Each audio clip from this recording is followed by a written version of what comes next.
প্রথমেই আমার পরম আরাধ্য দেবতা শ্রী গুরু সংঘ প্রতিষ্ঠাতা সদ্গুরু ভগবান পরিব্রাজক আচার্যবর শ্রী শ্রীমৎ দুর্গা প্রসন্ন পরমহংস দেবের শ্রী শ্রী যুগল চরণ জানাই আমার শত সহস্র কোটি প্রণাম।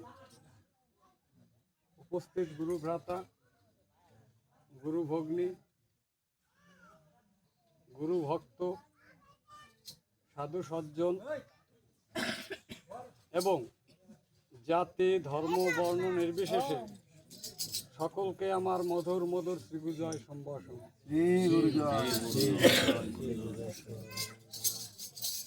আমি এখন পাঠ করে শোনাচ্ছি গুরুদেবের আজিও সেই নিত্যলীলা বই থেকে। কে সেই সারথী? সেই ভয়ঙ্কর দিনের স্মৃতির কথা। 30শে শ্রাবণ 1382 বঙ্গাব্দ শনিবার শ্রী শ্রী গুরুদেবের খারাপ খবর পেয়ে শ্রীমতী রানী চ্যাটার্জি উত্তর কলকাতার বাড়ি থেকে রওনা দিলেন একেবারে উদ্ভ্রান্তের মতো। তার দুই চোখে জল, কাঁদতে কাঁদতে ছুটে এলেন বাস রাস্তায়। বলতে গেলে তিনি তখন প্রায় পাগলেনি।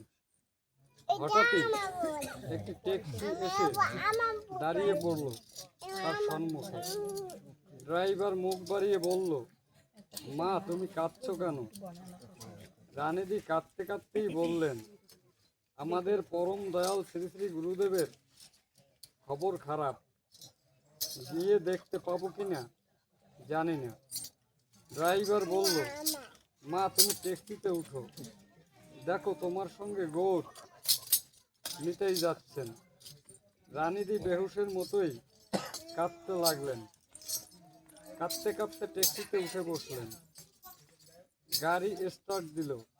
ড্রাইভারের মাথায় লম্বা চুল, কপালে তিলক, পরনে গেরুয়া কাপড়, হাতে খঞ্জনি, মুখে কৃষ্ণ নাম।